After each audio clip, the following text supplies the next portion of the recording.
Bonsoir, bienvenue. Donc on continue notre voyage dans l'Actor Studio et donc pour cela on retrouve Jacques Demange qui est critique, professeur en esthétique du cinéma et donc auteur de ce... je vais mettre mes lunettes pour pas oublier le titre dans sa totalité et les co-auteurs, donc Actor Studio, histoire et esthétique d'une méthode de Broadway à Hollywood, coécrit par Jacques, par Michel Ciotat, Christophe Damour et Christian Viviani. Voilà. Si vous savez pas, si vous n'avez pas d'idée pour Noël, c'est un très beau, voilà, c'est un très beau cadeau à vous faire à vous-même ou à offrir à vos proches. Et ce soir, on a la chance d'avoir Céline Noguera aussi qui nous rejoint. Céline qui est metteuse en scène, qui est autrice, qui est coach aussi, et qui est ambassadrice de la méthode Stella Adler. Quelque chose qu'on peut dire Oui, ça ou comme des ça? techniques. Ou des On techniques? m'entend ou pas? Non? Oui? Bernard, tu peux monter le son, Ah, c'était ça. peut-être? Non, je sais pas. On m'entend? Oui, oui, plus. Ouais, ça va mieux, je pense. Oui, j'ai l'impression. Oui? C'est ma voix qui projette naturellement. C'est ça. Et donc pour terminer quand même, parce que comme je me prends pour le Père Noël. Donc cadeau aussi à vous faire ou à vous faire offrir, à vous faire à vous-même ou à offrir. Quand même, je rappelle que du coup que tu organises. Ah, le son arrive. Ouais, magnifique. Que tu organises un workshop donc justement sur la méthode, sur les techniques Stella Adler au théâtre de la Cité le 15 décembre et c'est de 9h30 à 17h30 si j'ai bien retenu voilà, toutes les infos. Voilà, donc sur inscription, c'est au studio, au théâtre, et on remercie aussi le théâtre de ce partenariat et, avec la Cinémathèque, et puis surtout avec toi pour voilà, travailler vraiment la question. Parce que l'idée ce soir, c'est à la fois, j'ai envie de dire, d'évoquer l'Actor Studio dans son histoire, mais aussi l'Actor Studio, j'ai envie de dire, actuellement, et surtout l'Actor Studio, en tout cas une des méthodes, avec toi Céline, c'est-à-dire, voilà, c'est quoi concrètement, parce que dans les grandes lignes, là je parle pour moi, mais moi j'ai une idée comme ça, je me fais une idée de l'Actor Studio, mais quand on veut rentrer un peu plus dans le détail, en fait, c'est très confus finalement, et je me rends compte que je n'y comprends absolument rien entre les variations, c'est extrêmement subtil, et voilà. Et donc, je trouvais important de prendre le temps d'en parler d'un point de vue d'historien, mais aussi en fait de la pratique, parce que ça, je sais pas, il y a quelque chose de mystérieux qui ressort de l'Actor Studio. Alors, je vais être clair. Je vous invite bien sûr, comme d'habitude, à participer à l'échange, à poser des questions quand vous souhaitez poser des questions ou de demander des explications ou des précisions. Et je vous passerai la parole. Moi, pour ma part, en fait, je n'ai qu'une question. Donc, c'est quoi l'Actor Studio ? Alors peut-être on peut juste commencer par un rappel, un rappel historique, peut-être Jacques, et éventuellement Céline, si tu as des choses aussi bien sûr en complément, et puis parler ensuite des méthodes, mais concrètement ensuite c'est quoi le travail, le travail on stage. Alors, c'est vrai que parler de l'Actor Studio, on a un premier problème qui se pose, c'est la question de la définition de ce qu'est exactement l'Actor Studio. On sait que c'est fondé en 1947. On connaît les fondateurs, Charles Crawford, Elia Kazan, Robert Lewis. Bon, ça, voilà, historiquement, on le balise. Mais déjà, et ça a été un des problèmes, nous, quand on écrit l'ouvrage, on avait cette tendance très française à parler d'école. Alors l'acteur studio, c'est un studio, c'est pas une école. En fait, c'est une espèce de série de workshops, si on veut, c'est des ateliers. En fait, c'est un lieu d'atelier pour acteurs, acteurs déjà formés. C'est-à-dire que l'acteur studio n'accueille pas des acteurs débutants pour leur apprendre le métier d'acteur. Ce qui fait qu'il y a ce premier problème qui se pose, c'est quand on évoque les acteurs qui sont passés par l'acteur studio. Alors oui, ils y sont passés. Certains sont devenus membres parce qu'ils ont passé une audition pour participer aux différents ateliers. Mais il n'y a aucun acteur qui est réellement issu de l'acteur studio, dans le sens où l'idée, ce n'était pas de former les acteurs, mais de les accueillir lorsque les actrices ou les acteurs rencontraient un problème dans leur carrière. Ils avaient besoin de dénouer quelque chose qui n'allait pas. Et donc, on leur proposait de participer à des ateliers, de pouvoir profiter de la présence d'autres actrices, d'autres acteurs, mais également de metteurs en scène, mais également de dramaturges, pour justement évoquer le problème qu'ils pouvaient rencontrer à un moment donné. L'acteur studio, et ça va être intéressant de discuter de Stella Adler, parce que l'acteur studio va développer une méthode, en quelque sorte, qui est la méthode de Lee Strasberg. Alors Lee Strasberg et Stella Adler, il faut déjà rappeler qu'ils se connaissent bien, parce qu'ils ont été ensemble au groupe Theater. Ensuite, après la dissolution du groupe Theater en 1941, ils vont se retrouver chez Erwin Piscator pendant un moment, donc au dramatique workshop de Erwin Piscator, qui lui était plus influencé par Brecht, mais qui a accueilli Stella Adler et Lee Strasberg, qui eux étaient vraiment influencés par Stanislavski. Et la méthode de Strasberg, et on verra qu'elle se distingue un peu de celle de Stella Adler, elle repose principalement sur une lecture de l'enseignement de Stanislavski.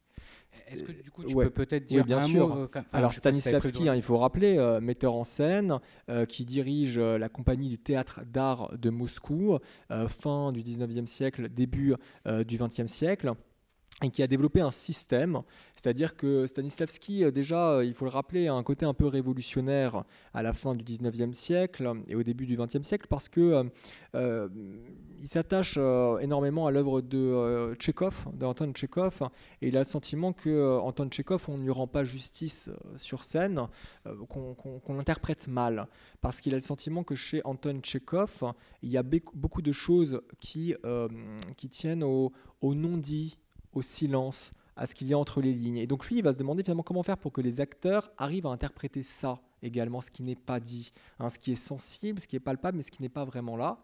Et donc il va développer un système de jeu qui est d'abord révolutionnaire parce qu'effectivement, il bouscule un peu les codes. Par exemple, voilà, une belle illustration, c'est l'acteur peut désormais jouer de dos. Il peut tourner le dos au public.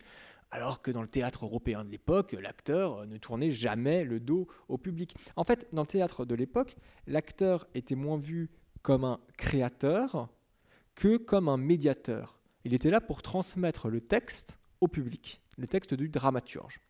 Et le metteur en scène était là pour que ça se passe le mieux possible. Là où Stanislavski se dit non, l'acteur, il n'est pas seulement un transmetteur, c'est pas seulement un messager, c'est un artiste, c'est un créateur. Donc, il faut travailler la question du jeu, il faut lui octroyer plus de liberté sur scène. Et donc, il va développer un système qui repose sur, j'ai pas envie de parler de règles, j'ai pas envie de parler de lois, qui reposent sur différents principes, mettons, et qui sont variables. Il va développer, par exemple, l'exercice de l'improvisation. Improvisation qui peut se dérouler avant la scène, pendant la préparation de la scène, pendant les répétitions, mais improvisation qui peut aussi apparaître sur scène, pendant la représentation. C'est-à-dire que l'acteur est libre d'improviser, effectivement, s'il se sent, à un moment donné, il va faire une action qui n'était pas prévue, il va dire même quelque chose qui n'était pas prévu, mais parce que justement, par rapport à son personnage, la manière dont l'acteur perçoit le personnage, ça a du sens.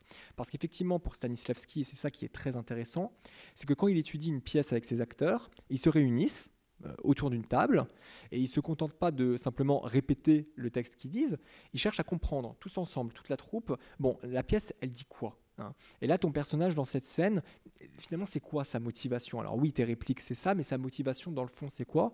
Et c'est là où Stanislavski va développer ce qu'on appelle le super objectif, qu'on a traduit par ça, ou grand objectif. C'est-à-dire que chaque personnage a des motivations intérieures pour chaque scène, mais le personnage a également un grand objectif qui traverse l'ensemble de la pièce. Ça permet quoi, ça ? Ça permet que l'acteur est toujours le personnage, même quand il retourne en coulisses. Parce que même lorsqu'il a terminé sa scène et que voilà, il a exploré les motivations intérieures, il reste ce grand objectif qu'il doit encore résoudre. Et pour ça, pour le résoudre, il faut attendre la fin de la pièce. Donc il est toujours le personnage. Il développe par ailleurs, et c'est là où ça va jouer pas mal avec Stella Adler, à mon sens, il va développer ces fameux exercices mémoriels. Il va faire appel à la mémoire. Alors d'abord, une mémoire qui repose sur la sensation. L'acteur doit être capable de se remémorer des sensations, alors qui font appel au sens, c'est très simple, se rappeler le froid, se rappeler la chaleur, et à partir de cette mémoire sensible va se développer la mémoire affective. C'est-à-dire que partant de cette mémoire de voilà, je me rappelle la sensation du froid, je me rappelle la sensation du chaud, l'acteur va être capable d'exercer sa mémoire, d'exercer son imagination pour parvenir à ressentir réellement sur scène des émotions. Et alors là, ça va être effectivement le gros point de Lee Strasberg à l'Actors Studio, c'est que Strasberg, lui, va énormément retenir de l'enseignement de Stanislavski ces 2 points, notamment la mémoire affective, une mémoire émotionnelle, en disant finalement l'acteur c'est ça, c'est-à-dire qu'il doit trouver au fond de lui-même des émotions authentiques. Et alors oui, ça respecte en partie Stanislavski, sauf qu'à partir de là, Lee Strasberg va commencer à dire finalement le texte n'a plus de réelle importance. Ce qui compte, c'est ce qu'a l'acteur à l'intérieur de lui. Donc, il va développer des exercices comme l'exercice du moment privé, qui est vraiment le grand exercice de Lee Strasberg, où il va dire aux acteurs, vous allez jouer sur scène devant tout le monde, un moment de votre vie quotidienne, de votre vie privée que vous ne montrez jamais à personne, vous allez le faire pour nous. Pourquoi ? Pour que l'acteur efface toutes ses inhibitions, voilà, et qu'il se livre, qu'il s'ouvre totalement, c'est-à-dire on ouvre totalement sa psyché pour se laisser abandonner à ses émotions. Et ça, c'est un point qui est important. Tu reviendras, j'espère, cette question de Adler, son rapport à Stanislavski. Parce qu'Adler a effectivement, elle, rencontré Stanislavski en 1934. Et donc, elle revient avec d'autres idées de Stanislavski. Parce que Stanislavski, il faut bien le comprendre, c'est un enseignement évolutif. C'est-à-dire qu'en France, ces ouvrages ont été publiés d'abord en Russie au début des années 30, un peu avant sa disparition. 3 ouvrages, la formation de l'acteur, ensuite la construction du personnage, ensuite ma vie dans l'art. Et quand la formation de l'acteur a été traduite, on a considéré que c'est ça la méthode Stanislavski. Sauf que ce n'était pas du tout l'ambition de Stanislavski, ce n'était pas de poser une méthode. Stanislavski, il avait pour ambition de publier 8 ouvrages. On n'en a eu que 3.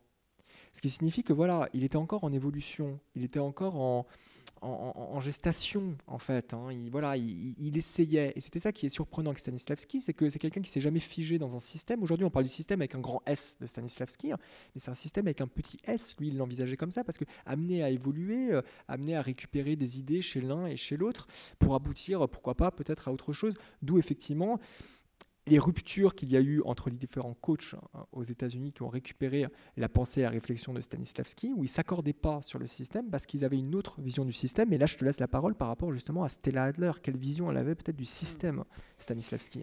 Peut-être avant d'arriver spécifiquement à Stella Adler, reprendre cette question-là de Stanislavski, parce que pour comprendre l'Actors Studio, pour comprendre Adler, Strasberg, je pense que c'est important aussi de comprendre d'où vient l'Actors Studio, c'est-à-dire l'Actors Studio qui est composé d'anciens du Group Theatre. Ce Group Theatre qui est composé de beaucoup d'anciens exilés juifs qui ont la nécessité de se retrouver dans une communauté, qui ont la culture du théâtre yiddish new-yorkais, qui est extrêmement populaire à l'époque, qui a aussi le désir et l'envie de travailler, de questionner, de remettre en question tout ce qui va s'appeler technique, système, méthode, etc., etc., en tout cas au moment du Group Theatre dans les années 30. Le Group Theatre est extrêmement impressionné par ce qu'il voit du travail du théâtre de Moscou qui arrive à New York. Ils étaient aussi très impressionnés par les conférences de Copo à l'époque, qui venaient faire des conférences sur les objectifs sociaux, l'impact social et politique que devait avoir le théâtre. Et cela s'inscrit dans les années 30 en contre, de la même façon que ça s'inscrit au moment où Stanislavski est en train de construire son système, en contre quoi ? En contre un jeu romantique, rencontre une interprétation extériorisée, une interprétation plutôt schématisée, où les acteurs, les interprètes, vont plutôt jouer des postures ou des larges clichés, ou des dessins de corps qui vont donner à voir immédiatement des émotions. Alors on est aussi dans un héritage expressionniste, mais on est dans l'héritage antique, et on est dans... Tout doit se voir et se comprendre dans les grands traits. Et donc, se comprendre dans les grands traits, ça va forcément donner des choses comme je suis heureuse et c'est un trait, c'est une couleur. Ça va être je réfléchis, si je réfléchis, ça va être par là, on réfléchit par là. Et on va avoir comme ça des émotions ou des états qui vont exactement, complètement codifiés physiquement. On a ça dans toutes les cultures. On l'a, le théâtre No est extrêmement codifié, il est extrêmement ancien. On a ça dans des danses, on pleure un petit peu, on est effondré beaucoup. On a ces codes-là. Donc ça permet évidemment au public de comprendre immédiatement ce qui a lieu. Dans un moment aussi où on n'est plus sur des enjeux au niveau textuel ou en termes dramatiques, de soit oublier la Grande Dépression, alors on est dans la comédie musicale, soit dans le divertissement ou le drame léger, le vaudeville. Donc il n'y a pas encore à ce moment-là d'enjeu existentiel extraordinaire. Il n'y a pas ce que l'on fait très spontanément et très naturellement aujourd'hui quand on veut travailler un personnage, c'est de suite se demander quel est son arc dramatique, quel est son conflit existentiel, qu'est-ce qu'il traverse comme méandre, comme conflit intérieur. Ça n'existait pas auparavant. Ça va exister, et tu l'as dit en nommant Stanislavski, mais aussi en nommant Tchekhov, parce que tout à coup, on arrive avec de nouvelles écritures. De nouvelles écritures qui veulent dire le changement social, le changement d'ordre social et d'ordre moral qui a lieu dans les sociétés à ce moment-là. C'est aussi le cas chez un Strindberg, chez un Ibsen. Ce sera le cas plus tard, après, évidemment, fortement influencé par les écritures de Tchekhov, mais par un Tennessee Williams ou encore Clifford Odets qui est dans le groupe Theater. Voilà. Et qui veulent participer au changement social et qui veulent vraiment déployer un nouvel ordre à la fois social, politique, et considérant que le travail de l'acteur doit être aussi de changer l'ordre social, de modifier les lignes et de porter également une cause plus grande que la sienne propre. D'où plus tard le conflit qui aura lieu au sein du groupe Theater entre ceux qui vont considérer que le système, c'est la mémoire affective et le soi, et on part de soi, et ceux et celles qui vont considérer que non, on est plutôt en réalité dans la deuxième partie de Stanislavski, à savoir l'envoi de l'énergie, l'action psychophysique et le lien et le relationnel. Donc ça, dans les grands traits, on y reviendra peut-être un petit peu plus tard, enfin tout à l'heure. Mais donc ça, peut-être pour reparler de la source, parce qu'il y a aussi dans les conflits qui vont avoir lieu dans le group theater des questions, ou en tout cas d'interprétation, des questions de personnalité. C'est-à-dire qu'on a Strasberg dans le group theater qui est une personnalité plutôt inhibée, plutôt timide, voire maladivement timide.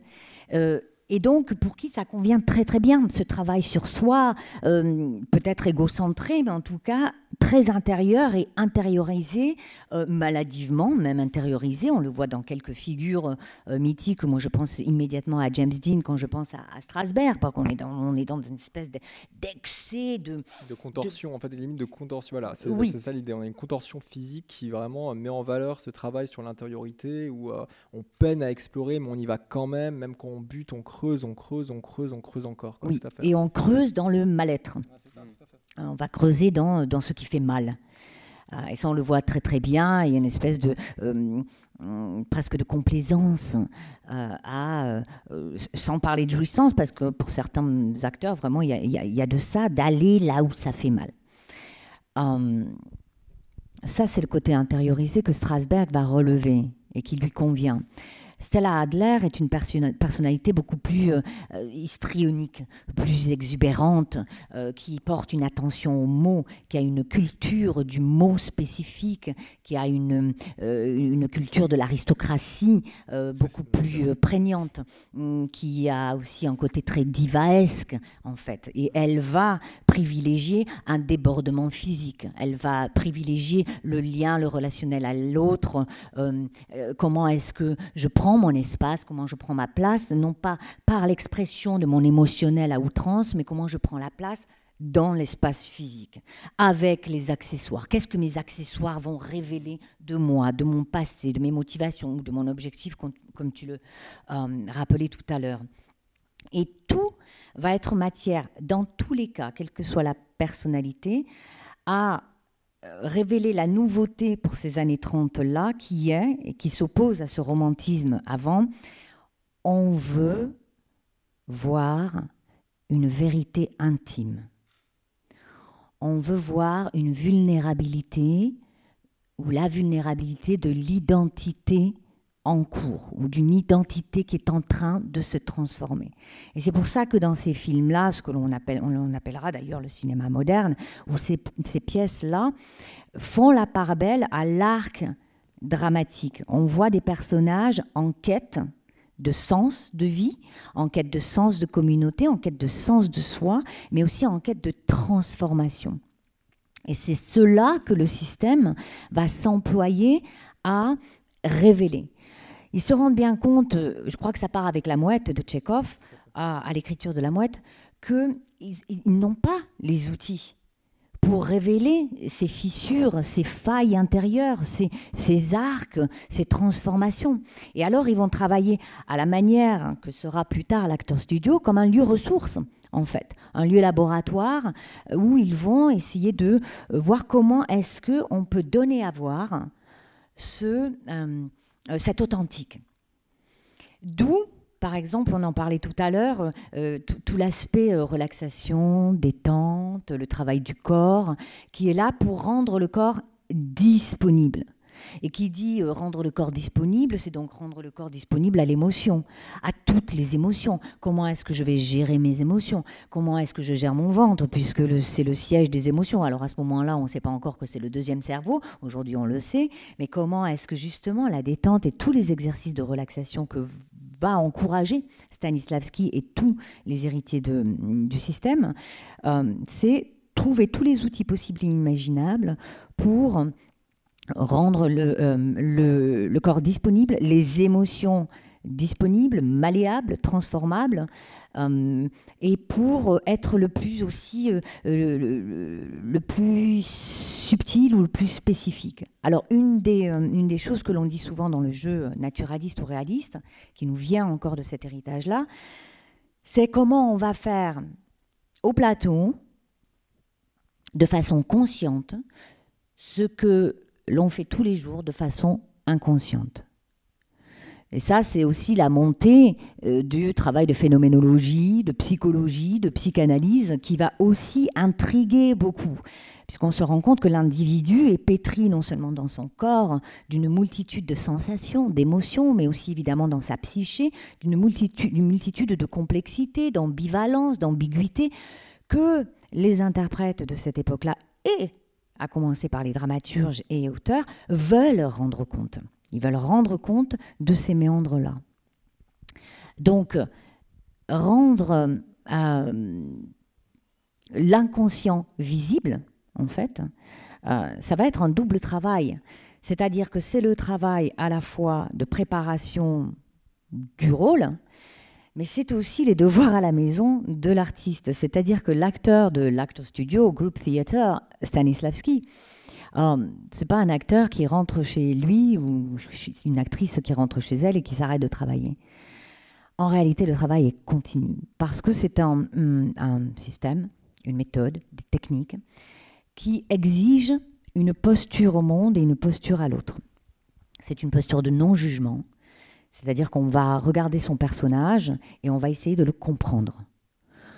Non pas en se disant « Tiens, qu'est-ce que je ferais moi si j'étais face à ce choix-là ou si j'étais dans cette vie-là », mais si j'avais l'éducation de cette personne-là, si j'avais les croyances de cette personne-là, la famille de cette personne-là, si je vivais dans l'époque de cette personne-là, etc., etc. C'est-à-dire si je prends toutes ces circonstances, les circonstances données du script et de la personne que je veux incarner, comment est-ce que je me comporterais? Donc ça veut dire que je vais faire tout ce travail-là d'observation. Donc si j'étais en travail là, inévitablement, je regarde les postures de corps, je regarde les regards, les adresses, j'écoute la voix. Et tout ça, c'est quelque chose que je dois faire au quotidien. Pas seulement quand j'ai un rôle. C'est l'approche sans jugement, c'est l'approche empathique. Empathique, non mais c'est ça, je crois que c'est vraiment le terme. Et puis tu l'expliques très bien, c'est-à-dire que pour Stanislavski, être acteur, c'est pas simplement, entre guillemets, un métier, c'est un mode d'existence à part entière. C'est-à-dire que Stanislavski, ce qu'il élabore également dans son système, c'est pas seulement des techniques de jeu, c'est aussi une éthique de vie. Alors il y a des choses toutes simples, mais qu'il faut rappeler sans doute, c'est que voilà, Stanislavski, quand il élabore son système, il dit par exemple, voilà, mes acteurs, je veux pas qu'ils boivent. Ils boivent pas d'alcool, on crache pas par terre. Et quand on retrouve chez Stella Adler, tu parlais d'une espèce d'aristocratie, mais il y a un respect de la scène. Vous voyez, il y a un respect de la scène. C'est un lieu de travail en même temps qu'un lieu d'existence. Et c'est vrai que tu as bien appuyé sur ce point, et je pense que c'est important pour revenir aussi à l'acteur studio. C'est la question du groupe et de la fédération du groupe. Le Théâtre d'art de Moscou, c'est une compagnie théâtrale, mais ils vivent ensemble. Ils ne cessent de travailler ensemble. Ils ne se retrouvent pas seulement ensemble quand ils ont une pièce, une représentation, ils sont tout le temps ensemble. Ils ne cessent de discuter de leur travail, de comment améliorer les choses. On va retrouver cet esprit dans le groupe Theater, où il y a vraiment cette idée que acteurs, metteurs en scène, mais dramaturges, tu as bien nommé Clifford Odets, se retrouvent ensemble, vivent ensemble. On a vraiment un esprit communautaire. Cet esprit communautaire, on le retrouve dans l'acteur studio. C'est inscrit avec cette idée, parce que tous les même grands réalisateurs, grands dramaturges et grands acteurs qui vont participer, qui vont animer des ateliers là-bas, le font de façon bénévole. C'est du travail bénévole, et c'est aussi la raison pour laquelle l'acteur studio, c'était très compliqué pour eux. C'est qu'il faut être honnête, ils couraient après l'argent sans cesse parce qu'ils étaient en perte. Alors il y a eu différentes stratégies. Ils ont monté une émission télévisée dans les années 50, à la fin des années 40, début des années 50. Ils ont monté une compagnie théâtrale à un moment donné qui n'a pas marché, donc ils ont dû abandonner. Ils ont eu plein de projets comme ça. Mais vraiment, pour développer cette idée de communauté, on n'est pas là pour se juger. Quand vous participez à un atelier à l'acteur studio, normalement, l'idée, c'est les autres ne sont pas là pour vous juger, ils sont là pour vous épauler, pour vous soutenir, pour s'interroger avec vous. Mais il y a cet autre point qui est la lignée physique, moi qui me semble très très intéressante effectivement, parce que tu as raison, il y a deux moments chez Stanislavski. Il y a eu ce moment où d'abord on partait de l'intériorité et le geste apparaissait finalement comme un symptôme de cette intériorité, si vous voulez. C'est-à-dire, je ressens une émotion, et parce que je ressens réellement cette émotion, la main part, si vous voulez. Et ensuite, il va venir à une technique qui est plus proche de Meyerhold, à mon sens. On part d'abord de l'action physique, pour ensuite, à partir de cette action physique, ressentir une émotion. C'est le vieil exercice de l'ours. Alors, je m'explique. Quand Stanislavski rencontre Meyerhold, alors au Meyerhold, lui, est vraiment dans la question de l'action physique. C'est vraiment la biomécanique du geste. Vraiment. Meyerhold lui dit, voilà, notre différence, elle est là. Un acteur voit un ours. Pour toi, il a peur et il court. Moi, l'acteur, il voit l'ours, il court et puis il a peur. Et Stanislavski, je vous le disais, il s'imprégnait des idées des autres. Il disait, moi, c'est pas mon système. Il disait, mais c'est pas idiot. Et là, il va développer ce qu'on appelle les lignes d'action. C'est qu'il va dire, effectivement, pour trouver une émotion, si on n'y arrive pas, il faut peut-être exécuter une action sur scène. Et c'est là où l'improvisation prend son sens. On exécute une action pour trouver cette émotion, parce que le geste, le mouvement du corps, et on parlait de la question de la relaxation, il faudrait évoquer aussi la question de la danse, parce que Stanislavski incitait ses acteurs effectivement à pratiquer des exercices de relaxation, à pratiquer la gymnastique suédoise et à pratiquer la danse. Ça va se retrouver à l'Actor Studio où beaucoup d'acteurs, Marlon Brando, James Dean, vont suivre les cours de Martha Graham, notamment au niveau de danse moderne, hein, et où l'idée c'est pourquoi la danse, pas simplement pour reprendre conscience de son corps, etc. Mais c'est vraiment pour comprendre que quand je bouge mon bras, en fait c'est l'ensemble de mon corps qui bouge. C'est pas décomposé du tout. Il y a l'unité de mon corps qui est en action, même quand je bouge seulement mon bras. Et ça, la danse permet de le comprendre. Parce que dans une danse, dans une chorégraphie, quand on bouge son bras, il faut bouger sa jambe en même temps. Et c'est revenir, si vous voulez, à ces choses qui sont super essentielles. Quand je marche dans la rue, il y a tout mon corps qui bouge. Pas seulement mes pieds, pas seulement mes jambes, il y a tout mon corps qui bouge. Mais c'est vrai que tu as raison par rapport à cette question de comprendre le personnage. Stanislavski disait, finalement, moi, dans le fond, ce que je cherche, c'est pas seulement la vérité du rôle, c'est la vérité humaine. Et c'est qu'effectivement, quand vous êtes face à un personnage, l'idée, c'est pas c'est un personnage totalement différent de moi, c'est génial, c'est un territoire à explorer, c'est pas que ça. C'est se dire finalement, qu'est-ce qui me relie à mon rôle? Ce qui nous relie, au fond, c'est qu'on est humain, qu'on a des pulsions, qu'on partage ces pulsions, hein, qu'on appartient à une catégorie sociale ou à une autre, on a toujours tous les mêmes pulsions, et repartir aussi à la recherche de ça. Mais effectivement, il faut comprendre le rôle, il faut entrer en empathie avec lui, d'où ce travail de documentation. Où le travail de l'acteur avec Stanislavski, et c'est quelque chose qu'on retrouve notamment chez Stella Adler, plus chez Stella Adler que chez Strasberg d'ailleurs, est vraiment un travail aussi intellectuel. Hein, où on parle à la documentation, et là on revient chez les acteurs qui ont été formés par Stella Adler, parce que je crois qu'il faut aussi rendre à César, ou plutôt à Cléopâtre, ce qui appartient à Cléopâtre. Marlon Brando, Robert De Niro, ce sont des élèves de Stella Adler. Benicio del Toro, Mark Ruffalo, Salma Hayek. Voilà, mais c'est vrai que Brando et De Niro, on dit c'est acteur studio, mais en fait non, c'est Stella Adler. Et c'est vrai que quand De Niro, pour jouer et interpréter le rôle de Travis Bickle dans Taxi Driver, passe réellement sa licence de taxi et reste dans son taxi, c'est pas simplement pour faire de l'esbrouf, si vous voulez, voilà, je suis vraiment un acteur à investir, c'est pour comprendre comment ce type vit, c'est pour comprendre son milieu et comprendre partant ce qu'il peut ressentir. Et à partir de là, voilà, pouvoir commencer le travail. Mais il faut partir effectivement de cette idée où on s'investit pleinement, et ça c'est l'éthique de l'acteur, et puis je partage son milieu social, je partage sa condition pour comprendre également son ressenti, le sens de son existence, ou l'absence de sens dans le cas de Taxi Driver, mais aussi les sensations qu'il éprouve, parce que c'est à partir de là que tout va se créer, que tout va se composer, et que le travail de l'acteur, l'imaginaire, qui est bien plus mis en avant, à mon sens, par Stella Adler que par Lee Strasberg, qui Lee Strasberg était vraiment dans le revécu. On revit, on revit, on revit. Stella Adler, elle insistait beaucoup sur un point par rapport à Stanislavski, c'est l'importance de l'imagination. Donc de la création, c'est pas simplement revivre. C'est vraiment le moment du conflit. Non, je voudrais juste, revenir sur la question en fait du personnage, des personnages, parce que là vous parlez vraiment de, en gros, des acteurs. Mais du coup, c'est quoi la limite? Elle est où la limite, s'il y a une limite entre personnage et acteur, actrice? En gros, c'est est-ce que on regarde un film et c'est un personnage qui nous est raconté, ou est-ce que en fait on voit un acteur ou une actrice à l'écran, et elle est où la limite? Parce que même s'il y a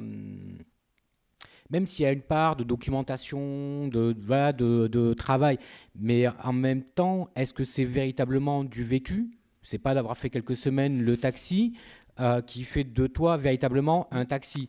Alors du coup, est-ce que... en fait, ça se joue... c'est ça qui me...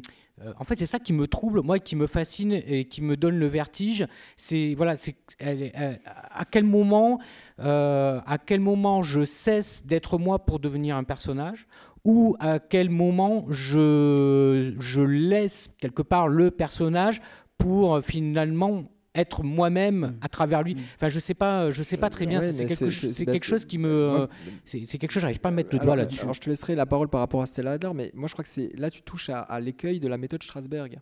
C'est-à-dire qu'effectivement, la limite chez Strasberg devient de plus en plus ténue au point de s'effacer totalement. Et Strasberg, il est à la recherche de ça.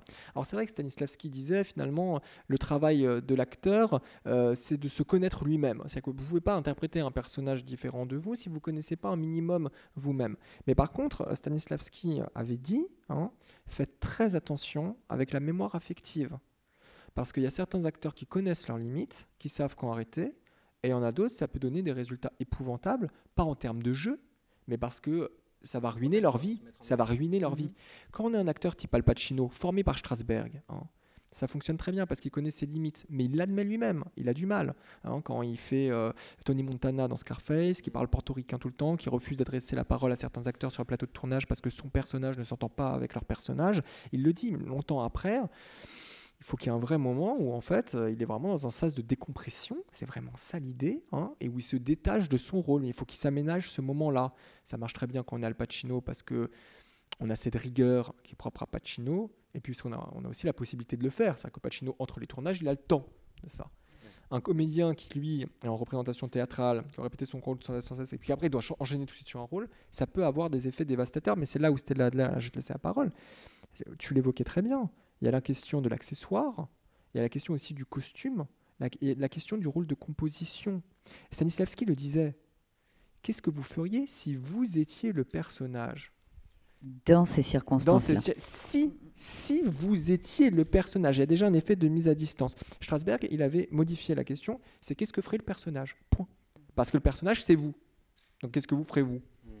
Et c'est là où c'est intéressant, parce que Adler, moi, à mon sens, évite cet écueil. Oui, parce qu'elle elle refuse catégoriquement le travail de mémoire affective. Pas l'exploration sensorielle. On a besoin de l'exploration sensorielle, on a besoin de savoir par où passe telle sensation dans notre corps pour être le plus à même de goûter l'eau ou le whisky ou que ne sais-je, et surtout de réagir à. Parce qu'il ne s'agit pas d'utiliser un accessoire ou de boire le verre de whisky, encore faut-il réagir d'une part, et faut-il aussi que cet accessoire précis ou la façon dont on va le boire révèle quelque chose, soit de mon personnage, soit de mes enjeux, soit de mes motivations, etc., ou de ma relation avec mes partenaires. Effectivement, pour éviter ça, elle mise sur plusieurs choses. L'imaginaire. Donc, je vais imaginer.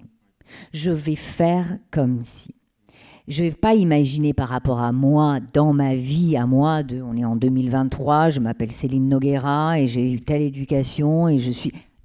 Elle considère que ça n'a aucun intérêt puisque le personnage ne peut pas être juste une doublure misérable de notre petite vie misérable. Il faut l'élever, il doit être là pour défendre de grands idéaux, donc on va s'élever à ce personnage. Et d'où ce travail d'imaginaire, donc de documentation, comment est-ce que la personne marche, ou avant tout, qu'est-ce qui fait qu'elle va marcher comme ça ? Par exemple, on va considérer que le corps, effectivement, porte, tu parlais de symptômes, j'aime bien parler des signatures ou des traces, porte les traces de notre vécu. Donc, Stanislavski croit en ça, et les membres du groupe Theater, et certains croient en ça, Adler croit en ça. Et donc, si je crois qu'effectivement mon corps porte les traces de tout mon vécu, alors je vais devoir faire ce travail d'investigation sur mon personnage. Quelles traces porte-t-il ? Donc, sa façon, l'éducation qu'il a reçue, les frères et sœurs qu'il a eus ou n'a pas eus, les chocs émotionnels, heureux ou malheureux, qu'il ou elle a eus, tout ça va devoir se voir dans ma façon dont je porte mon corps, dans la façon dont je vais parler avec Jacques, admettons, nous sommes dans la scène, la façon dont je vais lui parler, la façon dont je vais le regarder ou pas le regarder, la façon dont je vais tenir mes accessoires, la façon dont je vais choisir et à quel moment je vais boire ou ne pas boire. Tout ça dit parce que la phénoménologie, la sociologie, la psychologie le décèlent depuis déjà quelques décennies, tout ça dit, ça raconte quelque chose. Tu parlais de non-dit tout à l'heure. Et l'action psychophysique, alors nous à Adler on parle d'action psychophysique, c'est tout ce qui précisément va nous permettre de ne pas tomber dans le piège de l'émotionnel. Alors effectivement, on peut se dire, grande ligne, j'ai le choix en tant que comédienne de jouer l'émotion, où je considère que l'émotion est un piège, et je vais plutôt choisir l'action, donc l'action psychophysique. Alors si je me dis par exemple, mais là mon personnage, j'en sors pas, alors c'est ce qui se passe souvent en cours, je suis en colère, donc j'ai une émotion. Alors la suite logique, c'est tu ne peux pas juste jouer la colère. Plein d'acteurs et d'actrices le font, ils s'en sortent très bien, ils gagnent beaucoup d'argent avec ça, il n'y a pas de souci. Mais on va considérer que ça ne raconte pas grand-chose à part l'émotion du moment. Et ça reste très autocentré finalement. Donc si je veux raconter et révéler davantage de mes intentions, de mes objectifs, de mes intérêts, de mes désirs, de mes traumas, alors je vais plutôt jouer l'action psychophysique. C'est-à-dire si je suis en colère par rapport ou vis-à-vis de Jacques, qu'est-ce que je fais quand je suis en colère? Et alors là, je vais me poser des questions en termes comportementaux. Juste en termes de comportemental, c'est ça qui est intéressant, c'est qu'en fait, j'ai le sentiment que chez Adler, on a une véritable volonté de bien encadrer l'acteur, effectivement, parce que le cadre, et Stanislavski l'avait bien dit, d'où l'importance de l'éthique de travail est nécessaire pour que l'acteur puisse s'épanouir. Sans cadre, c'est le chaos, hein, et ça évidemment, c'est pas intéressant. Mais c'est vrai que il y a aussi, je crois qu'il faut rappeler chez Adler l'importance du texte, qui est moins présente que chez Strasberg. Strasberg, lui, préconisait vraiment l'improvisation. Et moi, je crois qu'il faut revenir aussi à cette rencontre qui est quand même fondatrice en 1934 entre Stella Adler et Stanislavski à Paris. Stanislavski est de passage à Paris. Stella Adler va le rencontrer. Elle est encore dans le groupe Theater, elle est avec les Strasberg, etc., etc. Et elle lui dit, bon, bah, vous le savez sans doute très bien, votre système fonctionne excellemment bien aux États-Unis. Stanislavski était bien placé pour le savoir. Lors de la tournée du Théâtre d'Art de Moscou au début des années 20 aux États-Unis, ça avait été un succès, mais phénoménal. Il était passé en France aussi, ça avait été génial. Et je le rappelle, les acteurs jouaient en russe. C'est-à-dire que les spectateurs ne comprenaient rien. Mais en fait, ils comprenaient tout. Hein. C'était Michel Simon qui l'avait vu jouer le Théâtre d'Art de Moscou et qui avait rapporté cette anecdote. Il disait, on était sortis, c'est une mise en scène, une pièce de Tchekhov. Il était avec un copain, ils sortent de la pièce, ils sont exaltés, c'est incroyable ce qu'on a vu, incroyable. Et au bout de 20 minutes de marche, son copain lui dit, mais t'as remarqué qu'il parlait russe? Et Michel Simon fait, ouais, t'as raison. T'as raison, il parlait russe en fait. Et ils s'en étaient même pas rendu compte. Et donc, quand Stella Adler rencontre Stanislavski en 1934, donc elle évoque la réussite du système stanislavskien aux États-Unis, et il dit, oh là là, je me suis trompé. Et je me suis fait très attention avec la mémoire affective. Et le texte est super important. N'oubliez pas le texte.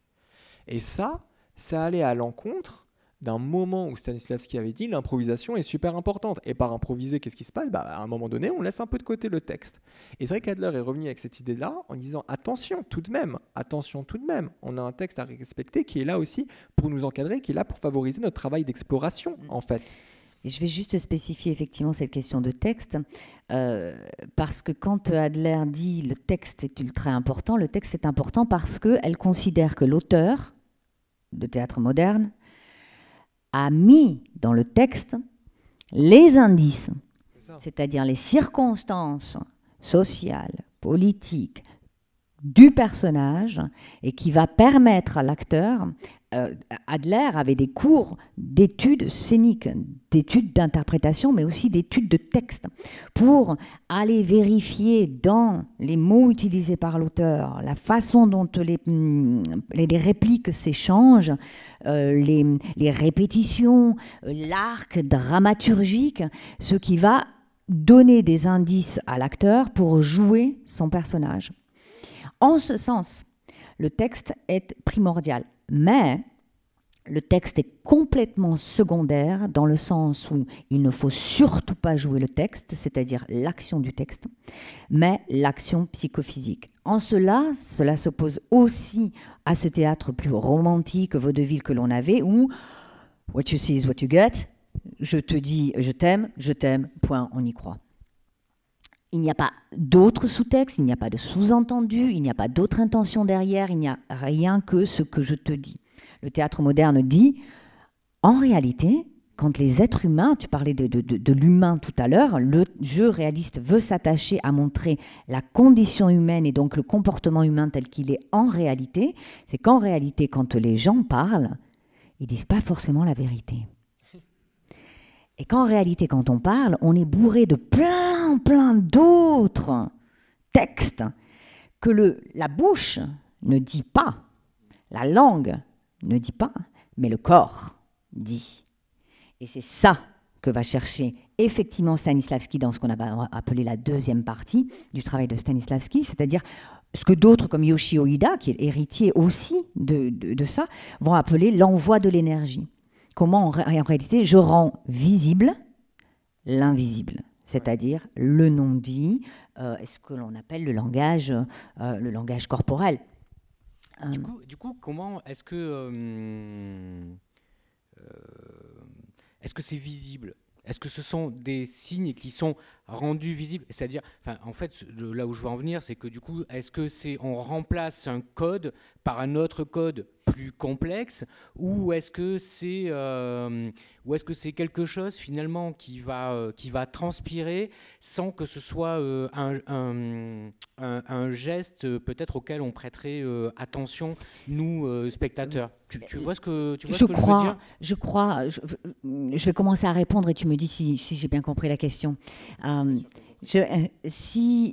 où ça rompt, effectivement, quand le jeu réaliste arrive, que ce soit donc d'abord au théâtre, la raison pour laquelle c'est un tel événement, c'est précisément parce que les gens dans le public se reconnaissent. Ouais, c'est ça. Parce qu'ils voient le miroir de leurs failles, de leur vulnérabilité, chose à laquelle ils ne sont pas habitués quand ils vont au théâtre. Et donc, au départ, c'est comme quand vous voyez un film bien fait, bien joué, vous ne vous dites pas « il est en train de faire ça, donc ça me donne telle indication ». Non, votre cerveau le prend, c'est inconscient. Ça appartient à l'inconscient collectif et ça appartient à tout ce que l'on vit au quotidien. C'est que de l'expérience en barre. Le spectateur, les spectateurs, spectatrices ne s'en rendent pas compte consciemment.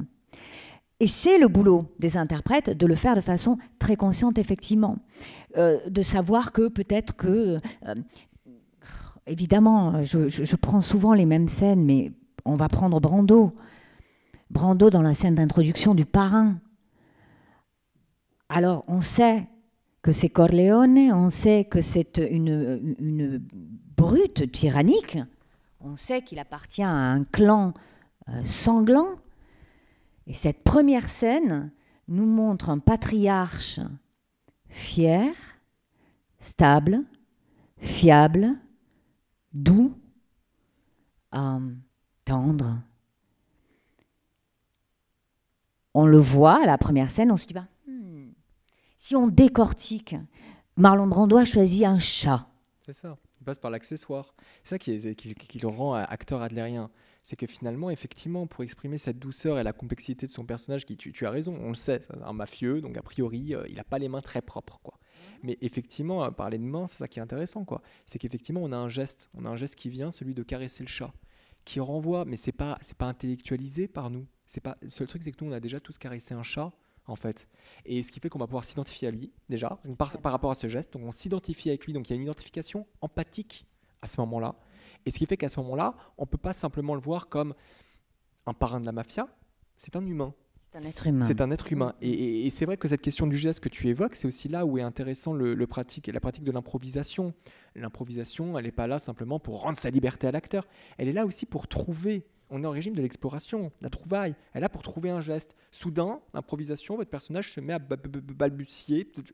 Ah, c'est marrant ça. C'est marrant ça.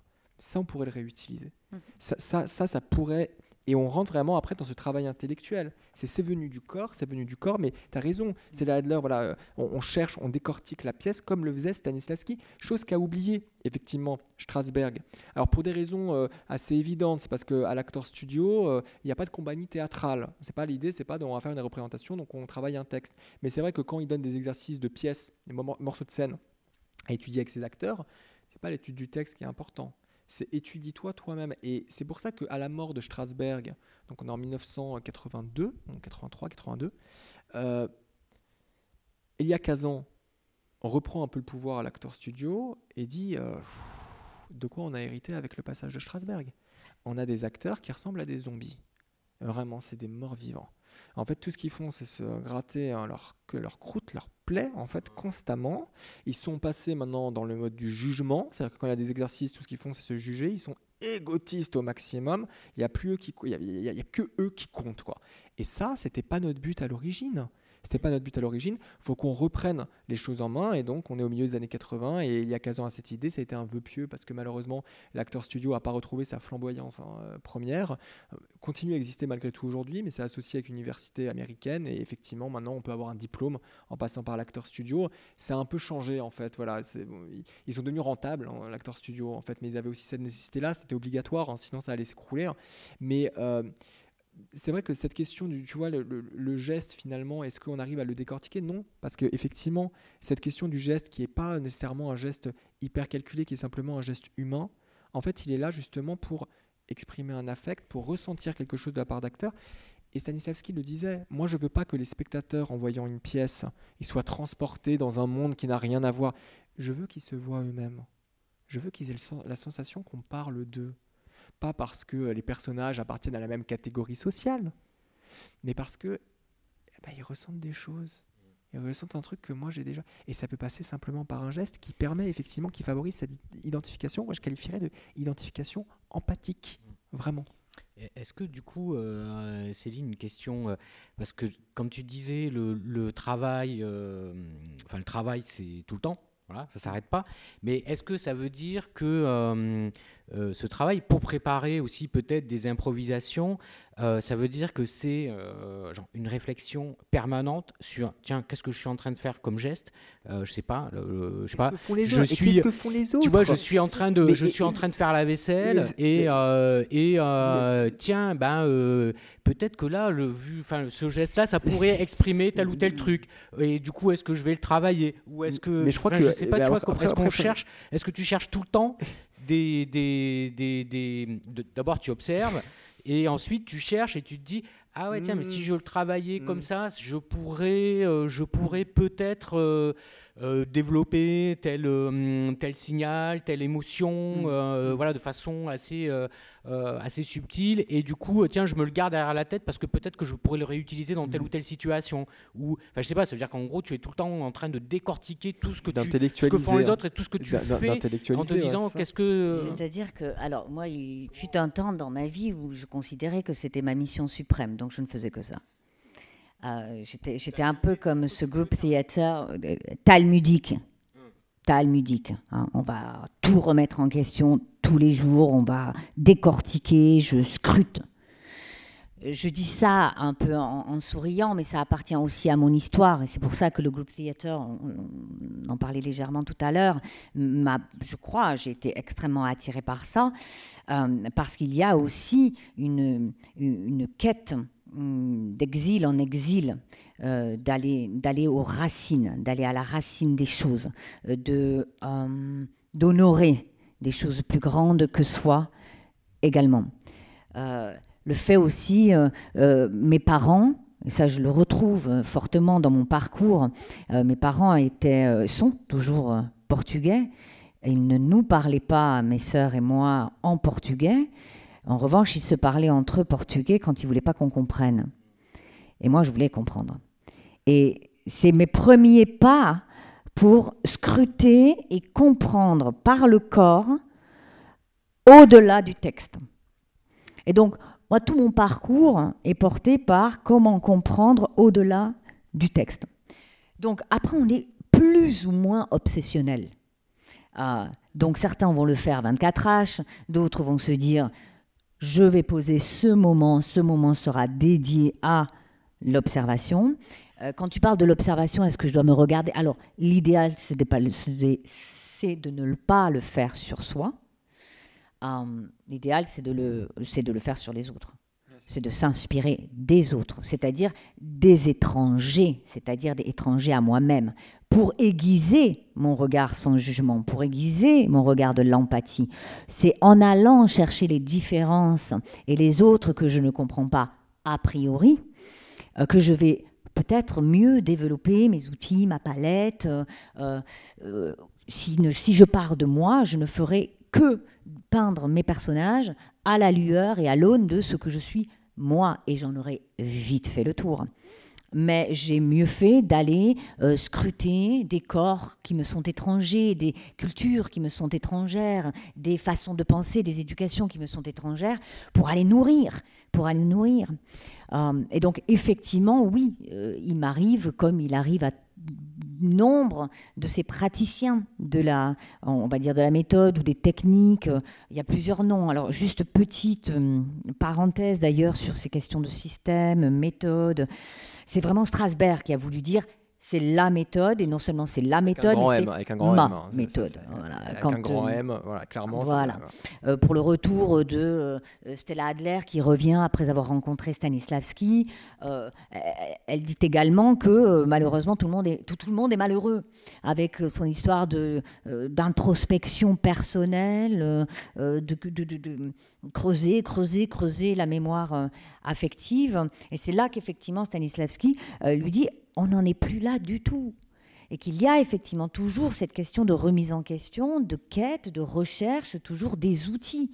Parce que même si les outils de Brando peuvent être extraordinaires, intéressants sur tel film, ils ne seront peut-être pas très intéressants sur tel autre film, en réalité. Donc c'est toujours aussi comment les outils fonctionnent pour toi.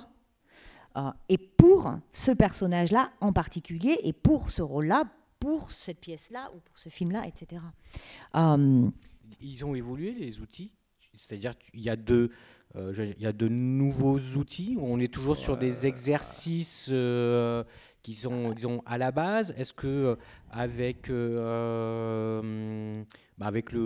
temps, c'est-à-dire aujourd'hui, du coup, est-ce qu'il y a des exercices qui sont plus pratiqués parce que ça correspond plus, ou qu'on a transformé pour, je sais pas. En tout cas, pour ce qui concerne les techniques de Stella Adler, ce sont des rituels. Ce sont des rituels. Je parlais de Marlon Brando, le chat, la rose, tout ce qui va être l'accessoire pour donner à lire quelque chose que je ne dis pas, la façon dont je vais gigoter ou pas gigoter, la façon dont, si je décide de boire, qu'est-ce que je bois, tout ça, je dois le justifier. Alors ça, c'est une phrase clé, un mot-clé, la justification. De la même façon, et c'est là que le texte est important aussi, c'est-à-dire mon texte, je n'ai pas le droit juste de le dire, je dois le justifier. Pourquoi j'utilise tel mot? Pourquoi je l'utilise à ce moment-là de l'échange? Ce qui renvoie aussi à Meisner, qui est un autre dont on n'a pas beaucoup parlé, mais qui est extrêmement attentif à l'écoute du partenaire et donc aussi aux mots du partenaire. Comment est-ce que je réagis à tel mot quand le partenaire me parle? Parce que ce qui va me faire comprendre une chose, me faire réagir, c'est pas forcément ton sujet, ta phrase, mais c'est peut-être un mot spécifique. Et je dois choisir, ça c'est Meisner, c'est Adler aussi.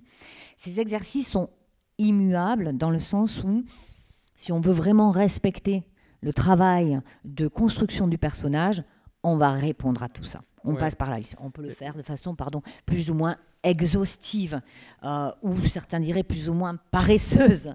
Mais les exercices sont là. Ce qui va modifier, en revanche, c'est, selon moi, tous les outils et exercices qui vont pouvoir agrémenter ça. C'est-à-dire, on parlait de danse, on parlait de disponibilité du corps. Moi, je trouve que, par exemple, tout ce qui est pratique somatique, et il y en a une ribambelle, aide considérablement l'interprète à se rendre disponible, à se rendre ouvert, à aiguiser sa curiosité, à aiguiser son innocence, son rapport au monde. Tout ça aussi sont des valeurs qui sont transmises et qui sont j'allais dire vénérés, c'est un peu le cas, par ces interprètes-là, ces travailleurs-là. Comment aiguiser l'innocence, comment aiguiser la curiosité, comment renouveler mon stock, comment faire comme si chaque fois c'était toujours la première fois. Et donc, ça veut dire un état physique, une disponibilité, une endurance aussi. Et ça ne se crée pas comme ça se travaille. Les pratiques somatiques, je trouve, sont extraordinaires pour ça. Le travail vocal est extraordinaire pour stimuler, en fait. La stimulation aussi est quelque chose... Excuse-moi, je continue dans la boucle et je... Hop, ouais, après tu l'as... Parce que moi, je rebondirais sur l'endurance. Je rebondirais sur l'endurance. Juste par rapport à cette stimulation, ça fait partie, par exemple, des évolutions. Stella Adler, c'est une phrase clé de Stella Adler, le talent is in your choice. Le talent réside dans tes choix. Sauf que son disciple et assistant Ron Burrus, qui a été mon mentor jusqu'à sa mort, trouve que c'est pas fini cette phrase. Et il a raison, parce que ce soit dans le développement personnel, Stella Adler disait aussi que le développement de l'acteur ne peut pas se faire sans le développement de l'être humain, qui rejoint encore la préoccupation de l'être humain. Mais je m'éparpille. Qu'est-ce que je disais juste avant ? Les choix, l'importance des choix. Talent est dans ton choix. Ouais. Merci Jacques. Mais c'est pas suffisant. C'est le talent est dans tes choix stimulés. Ouais. C'est encore cette quête de la véracité, de l'authenticité. Tu peux faire tous les choix que tu veux, mais s'ils sont pas vibrants, s'ils ne racontent pas quelque chose de toi, personnage, du monde, et donc s'ils ne sont pas stimulés et stimulants, c'est-à-dire intéressants, on part du principe que ce doit être aussi intéressant, alors ce n'est pas un choix valable. C'est ça, et ça revient quand même toujours dans cette idée du l'évolution. personnage. Et en fait, moi je rebondis parce que c'est vraiment passionnant d'abord cette question de l'origine, moi me semble-t-il, parce que quand on évoque Stanislavski à Hollywood, on a l'impression que c'est la Russie qui arrive à Hollywood. Mais il faut aussi comprendre que le groupe Theater était très réceptif à ça. Stella Adler, son époux Luther Adler, est juif qui vient d'Odessa. Donc finalement, il y a ce contact aussi avec le vieux continent. Elia Kazan, exemple typique, qui réalise America, parce qu'effectivement, il sent qu'il y a quelque chose qu'il a laissé dans le vieux continent. Et c'est aussi peut-être pour ça que Stanislavski, ça leur parle, en tout cas, qu'ils ont envie.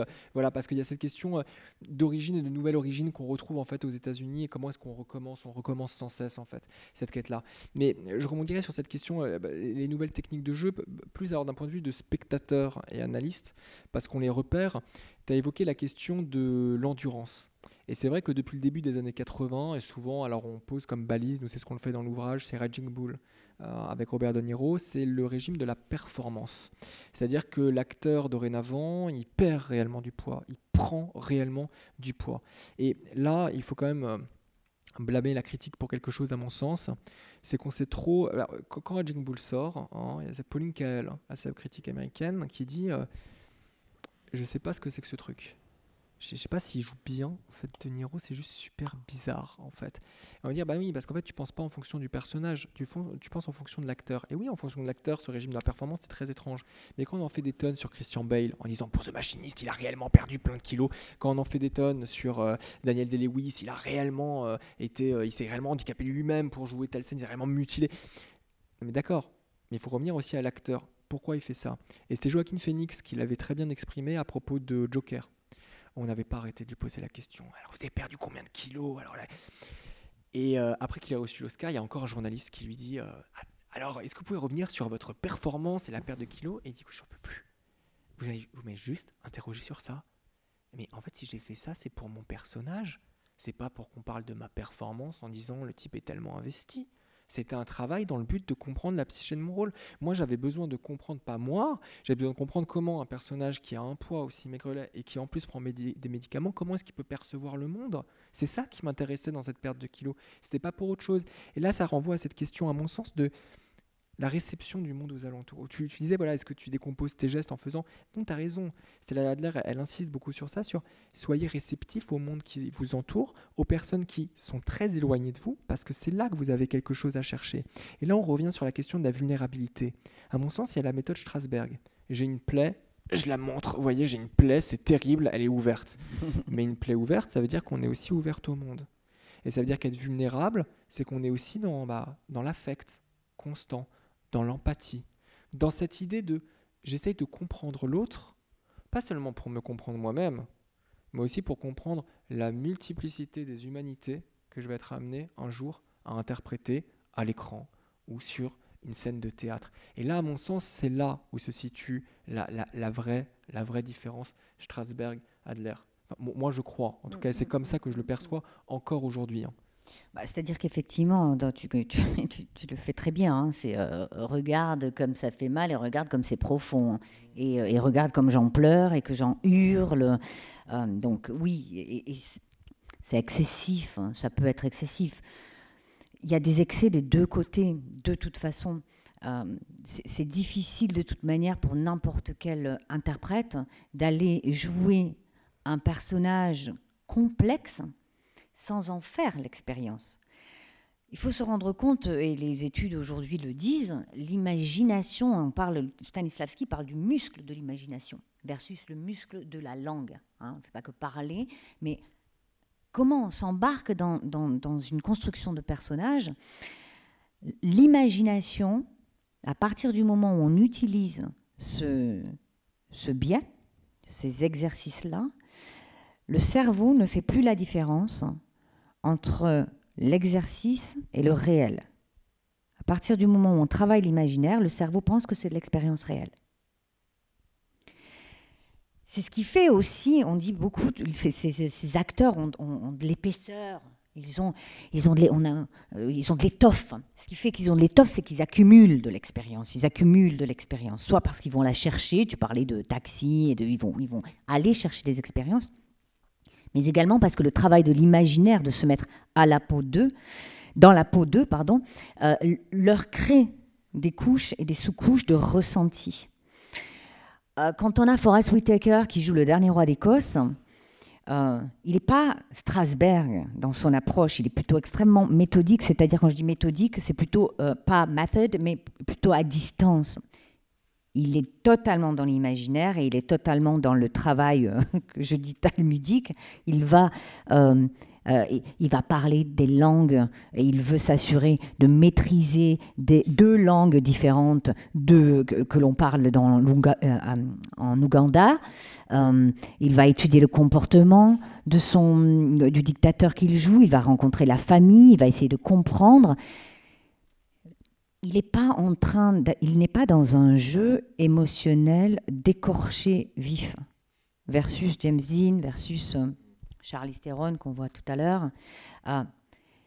Mais l'expérience même d'essayer de comprendre comment un être humain peut être dans ce degré-là de cruauté et de le justifier, de toute évidence, laisse des traces. Et il lui faudra quelques mois après le tournage, si ce n'est pas un an d'ailleurs, je crois, en tout cas du temps, pour restaurer et revenir à lui. Alors bien sûr, d'autres ne sont pas du tout obligés d'aller dans ces degrés-là, soit d'imaginaire ou d'appropriation. Certains interprètes ont aussi d'autres capacités, c'est-à-dire je me branche, je suis. Il y en a plein, des acteurs comme ça, d'autres qui vont choisir des techniques plus douces, Michael Chekhov, qui est beaucoup plus à distance. Mais c'est comme un enfant, c'est pour ça qu'on dit, on donne aussi beaucoup d'exercices pour cultiver l'innocence et le jeu, le ludique, parce qu'on veut revenir aussi à cet état-là de fraîcheur de l'enfant. Quand l'enfant est en train de jouer un rôle, il est le rôle. Ouais, mais sauf que si je me rappelle mon enfance, quand on joue... Ça y est, on y vient, laisse-la venir. Je sais pas si... c'est bien, là, on rentre dans le domaine Strasberg, là, vous voyez, c'est un très bon exemple. Vas-y, Franck. Non, pas du tout, c'est que si on joue, je sais pas, si on joue aux gendarmes et aux voleurs, ou que sais-je, en fait... on joue ce qu'on a vu au cinéma ou à la télé ou à l'écran. C'est-à-dire qu'en gros, je sais pas si je me rappelle moi, gamin, si on joue genre aux Cowboys et aux Indiens, en fait, je vais jouer comme John Wayne. Voilà, je vais essayer d'être, parce que par rapport à quelque chose que j'ai vu, je pense que ce qui est quand même différent entre l'innocence de l'enfant qui finalement essaye de mimer quelque chose qu'il a vu à l'écran et où là, on n'est pas de mimer à l'écran quelque chose qui est de l'ordre du réel, on est plutôt d'essayer de le comprendre. Mais tu es déjà... Alors moi, je me permets simplement de rebondir là-dessus, tu as raison, il y a un effet de projection. Et c'est pour ça que souvent, alors on parle de l'enfant par rapport à la question du jeu, mais justement, en fait, je trouve ça assez intéressant, parce qu'on a la question du jeu, de l'enfant, souvent, on a aussi la question de l'animal. De l'animalité. Ça, c'était aussi un exercice qui a été développé par Maria Upenskaya, qui avait été l'élève de Stanislavski, et qui, dans l'American Laboratory, avec Richard Boleslavski, a développé cet exercice de l'animal. C'est-à-dire que voilà, c'est un exercice qu'on fait, c'est pas pendant la représentation évidemment, mais on imite un animal pour justement revenir à cet effet de présence. On est vraiment présent parce que l'animal, voilà, justement, il projette pas. Mais moi, ce qui me semble intéressant, c'est que quand tu dis quand l'enfant il joue au gendarme et au voleur et qu'il s'imagine John Wayne, il est dans ce travail de l'imaginaire. Il est dans ce travail de l'imaginaire, en fait. C'est-à-dire que oui, bien sûr, il y a un effet de projection, bien sûr, évidemment, mais avec cette idée de « je suis John Wayne ». Alors, je ne suis pas vraiment John Wayne, on n'est pas méthode Strasberg, mais par contre, méthode Adler, c'est un peu ça. Il y a un effet, si tu veux, de distance, mais en même temps, avec cette idée de « putain, je suis John Wayne », quoi. Voilà, avec cet enthousiasme qui vient. Et à mon sens, c'est là où cet effet de projection est intéressant. L'exemple typique, c'est Marilyn Monroe. Marilyn Monroe, où là je revoyais les Misfits avec mes étudiants, et où on sent qu'elle est dans une hyper empathie, hyper vulnérabilité. Je rappelle simplement, Marilyn Monroe, elle n'a pas été membre de l'Actors Studio, mais elle est effectivement passée par l'Actors Studio, elle a suivi des exercices, et elle est repartie avec dans sa valise Paula Strasberg, l'épouse de Lee Strasberg, qui est devenue sa coach personnelle. À chaque fois que Paula Strasberg est devenue la bête noire d'Hollywood, parce qu'à chaque fois que Marilyn Monroe avait une scène à jouer, quand elle a fini sa scène, elle n'allait pas voir le réalisateur, elle allait voir Paula Strasberg pour dire « tu penses j'étais comment, là, Paula Strasberg ?» Et le réalisateur disait « je suis là, moi aussi, en fait. A priori, on est supposé en discuter ensemble de temps en temps. » Mais dans les Misfits, elle a ce côté hyper vulnérable, hyper empathique, mais ce qui est dangereux, c'est que dans les Misfits, écrit par Miller pour Monroe, elle joue elle-même. Et ce qui est terrible dans les Misfits, c'est qu'on voit la catastrophe arriver. Voilà, 1 an après, elle se suicide, et on se dit, parce que plutôt que d'arriver à se projeter sur un personnage et de faire de cette vulnérabilité qu'elle avait instinctivement, ce rapport au monde où elle est empathique par rapport à ses autres partenaires tout le temps, toutes les scènes elle joue, même quand c'est Clark Gable, elle est là, elle joue, elle ressent une émotion, plutôt que de lui permettre de la projeter sur un autre personnage. À partir de Bus Stop, le personnage c'est elle, et ce qui fait qu'on a vraiment cette sensation qu'elle cherche à explorer quelque chose qui concerne plus son personnage qu'elle concerne elle-même, et forcément on voit le virage au bout de la route et on se dit voilà, il va y avoir un problème, et il y a eu effectivement un problème. Et c'est pour ça que moi, cet effet de projection que tu évoques par rapport à l'enfant, oui, il joue vraiment, en fait, il joue vraiment. Et ce jeu-là, c'est aussi ce qui permet cette distanciation saine. Le fantasme, l'enfant fantasme beaucoup. Qui n'a pas fantasmé la mort de ses parents quand il était enfant, quelque tragédie que ce soit. Et l'enfant aime aller jouir, attention, de se réjouir, on va dire, de ces émotions extrêmes. Et une fois qu'il a terminé son exercice de fantasme, il revient à sa vie de tous les jours et tout va bien. Et il est rassuré. Et il est en plus très rassuré. Si on reste dans le domaine de la thérapie, c'est limite bien. C'est-à-dire qu'effectivement, il ne va pas tuer ses parents. Vous voyez, c'est la différence. Non mais voilà, c'est un fantasme. Il a conscience que c'est qu'un fantasme. Et c'est là où, effectivement, alors ça va être mon côté universitaire, je suis désolé, c'est insupportable, mais là où Strasberg, il est plutôt freudien.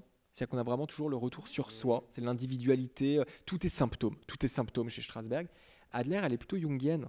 Jung, c'est quoi? C'est l'inconscient collectif. C'est qu'on partage tous le même inconscient, en fait, quelque part, et surtout l'importance de l'imaginaire chez Jung, que Freud met complètement de côté en disant mais non, mais l'imaginaire c'est le symptôme de quelque chose. Alors si vous fantasmez que vos parents sont morts, c'est un fantasme morbide et oulala, on va creuser tout ça.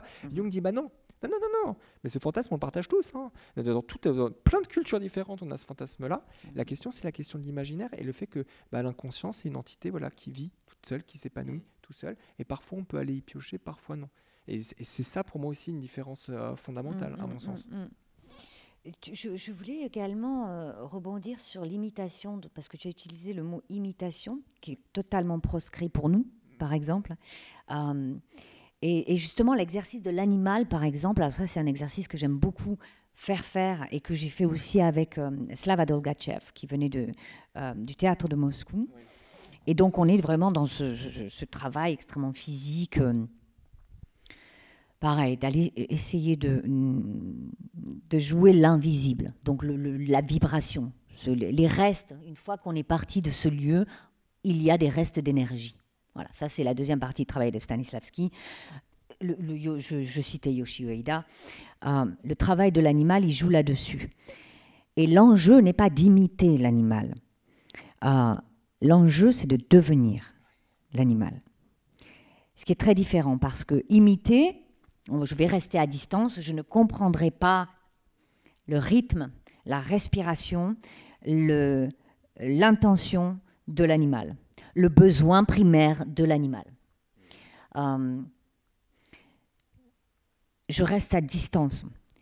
Et donc, cet exercice ne peut pas me servir quand, une fois que je vais récupérer mon personnage, je ne ferai peut-être que imiter vaguement l'idée que je me fais de ce personnage. Je deviens l'animal.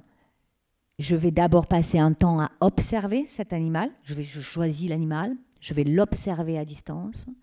Et puis, éventuellement, si je peux, je m'approcherai de l'animal. Je vais étudier la documentation, tout ce que je peux savoir.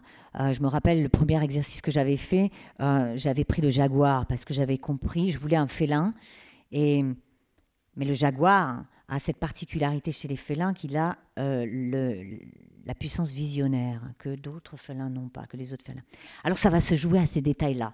Et pourquoi c'est important? Parce qu'à un moment donné, peut-être, je vais avoir ce personnage-là et je me dis, et si c'était un animal?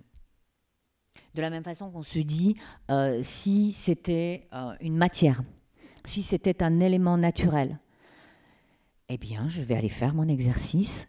Et de cet exercice de je deviens, c'est-à-dire je prends le souffle, je prends le regard, je prends la colonne vertébrale, il me restera des stigmates, des signatures, des traces, des symptômes. Il me restera ça que je pourrais laisser agir pendant que je joue mon personnage. Ce que les publics ne verront pas forcément en se disant « elle a travaillé la panthère », c'est évident. Non, mais il y aura quelque chose de l'ordre de « il y a peut-être une férocité, une sensualité, une imprévisibilité qui vient de ce travail-là ».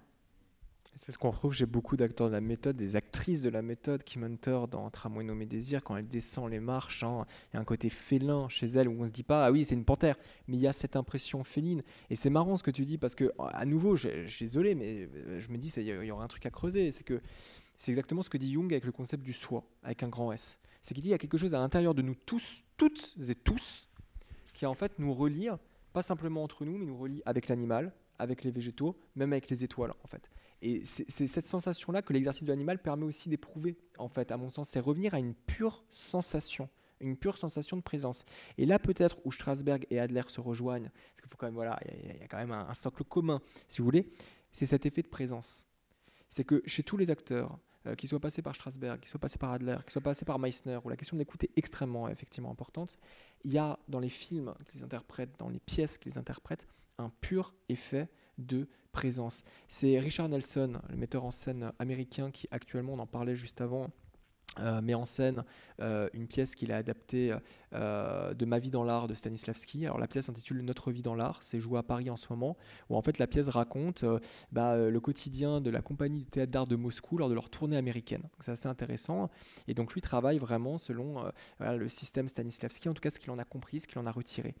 Et l'une des actrices, parce que c'est joué par la troupe du Théâtre du Soleil, Ariane Mouchkine, disait, en fait, il a cette expression assez fabuleuse d'une mémoire amnésique. Parce qu'elle dit, en fait, quand on arrive sur scène, alors oui, il y a l'objectif de notre personnage, il y a les motivations, mais en fait, il faut que ça soit inscrit en nous, complètement inscrit en nous. Il ne faut pas qu'on y pense quand on le joue. Il faut que ça soit inscrit en nous, ce qui fait que quand on arrive sur scène, on est juste là. Il n'y a pas un travail mémoriel, on est juste là. On est vraiment juste là. Et ça, à mon sens, on lâche tous les acteurs de la méthode. Et ça, c'est du pur ressenti. C'est un effet de présence. C'est pas juste du charisme, c'est pas le charisme de la star. C'est un effet de présence, mais d'acteur et du travail. Est-ce que vous avez des questions ou des remarques parce que en fait, le temps passe et hop.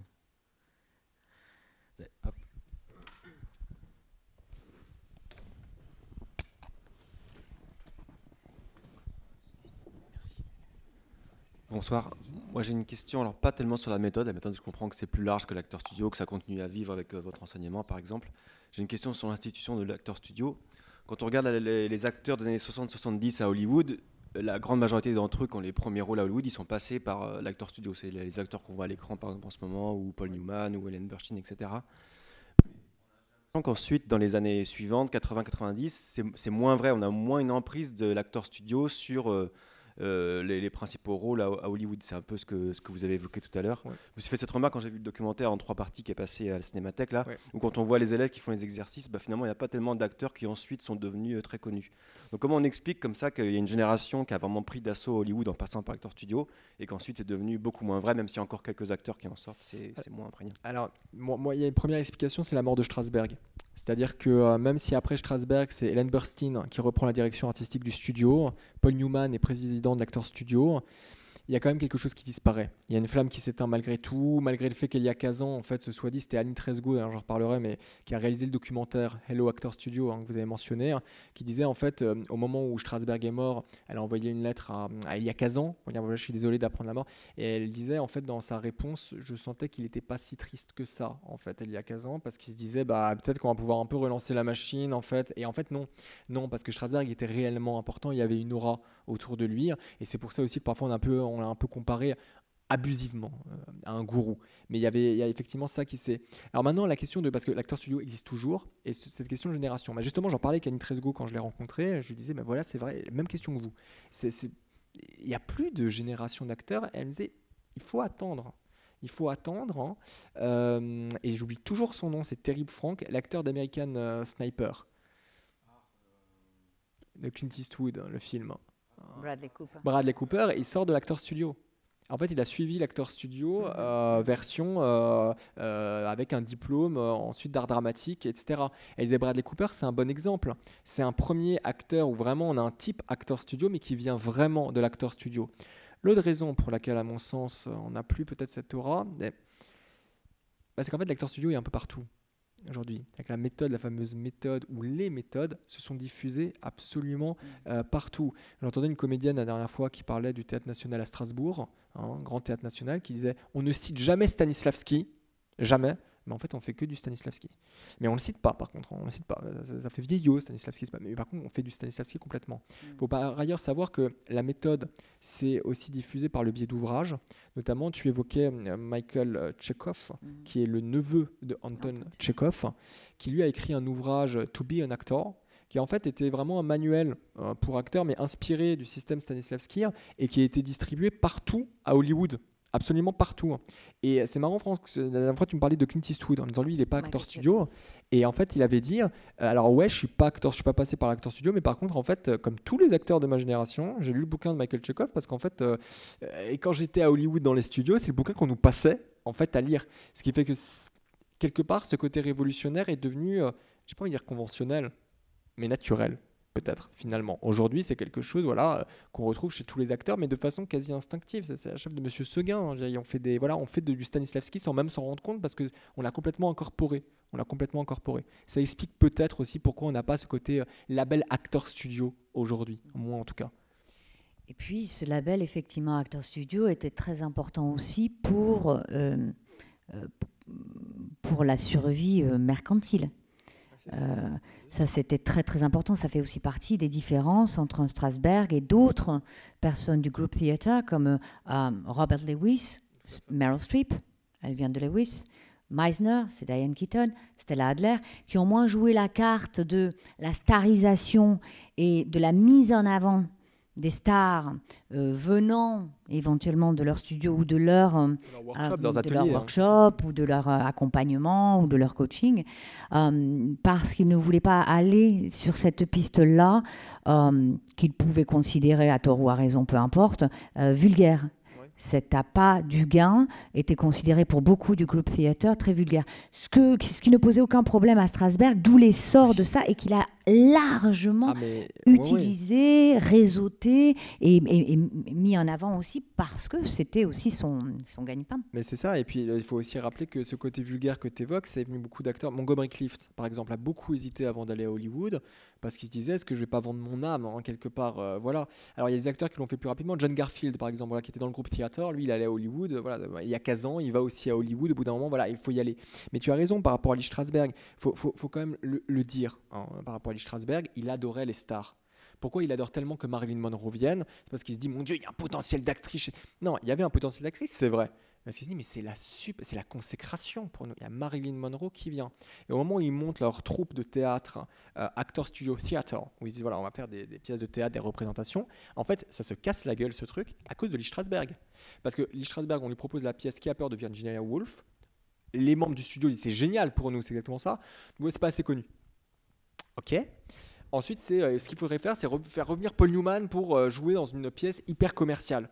Et ils se sont complètement plantés parce qu'il avait ce côté hyper égotiste. Alors, tu as raison, alors très mal dans sa peau et metteur en scène frustré. Hein, ça a été reconnu par tous.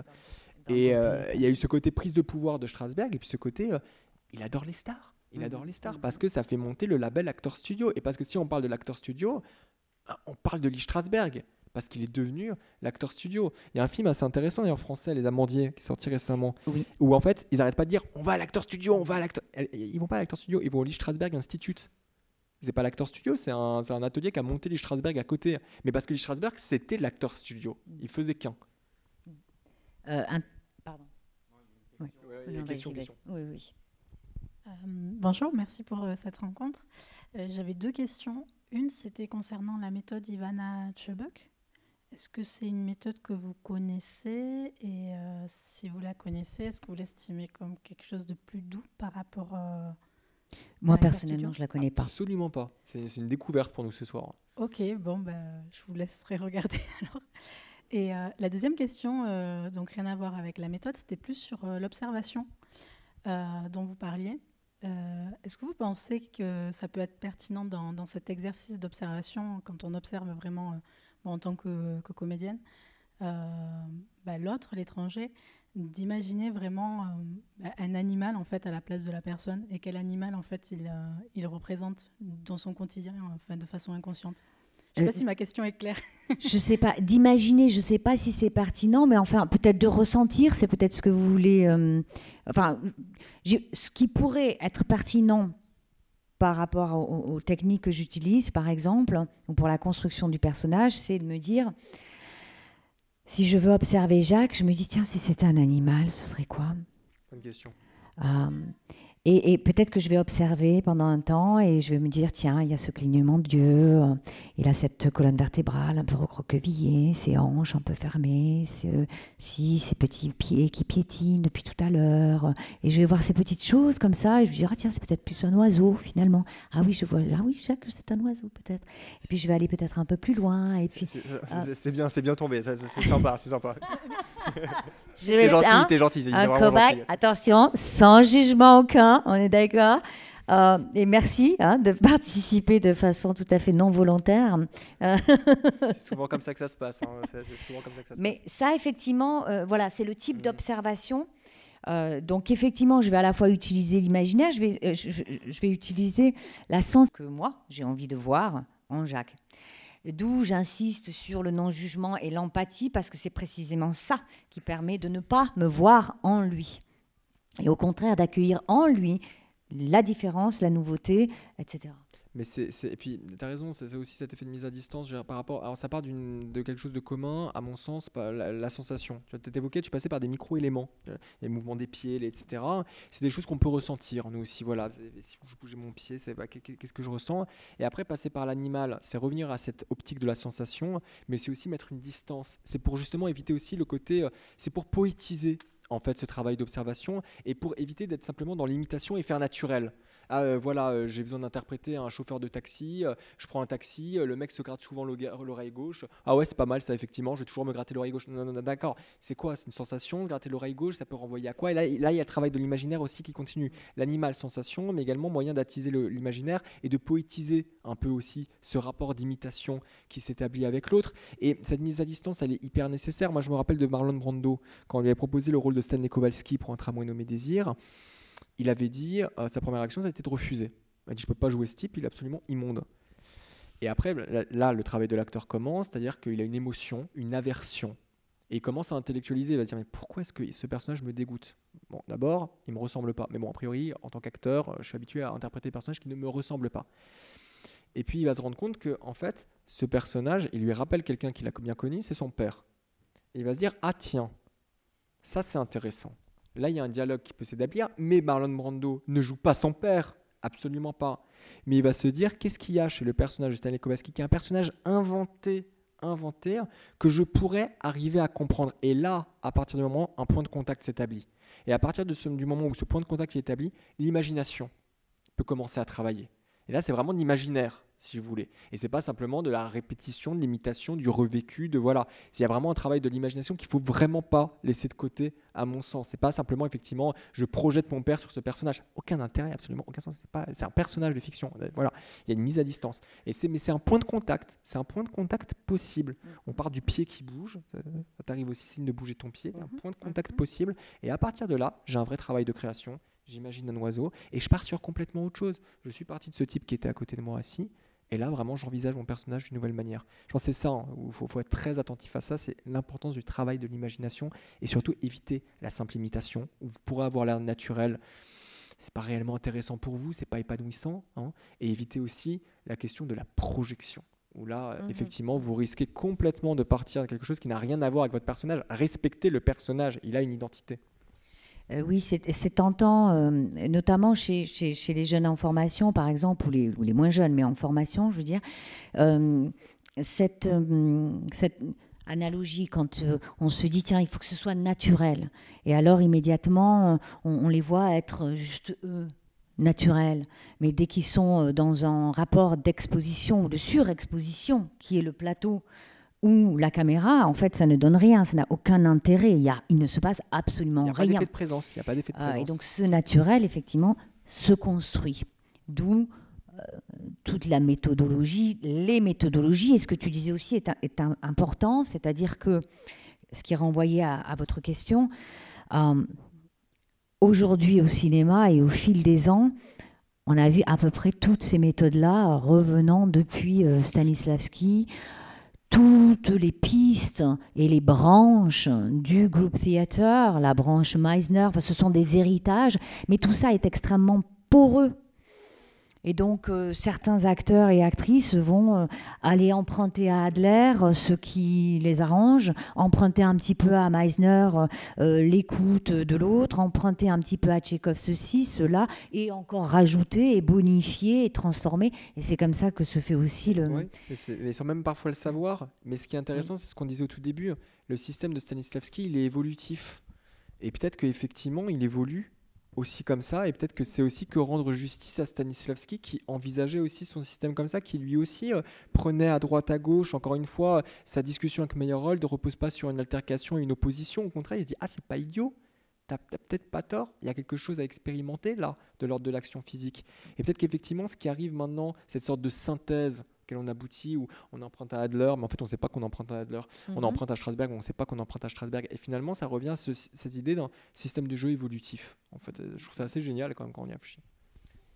On va arrêter là parce que... Sinon on enchaîne avec le film tout de suite. Non, parce que sinon vous êtes partis de toute façon là toute la nuit et on arrive à là. Et ben moi je vous remercie de votre présence qui n'était pas un effet. À très bientôt. Oh merci Franck.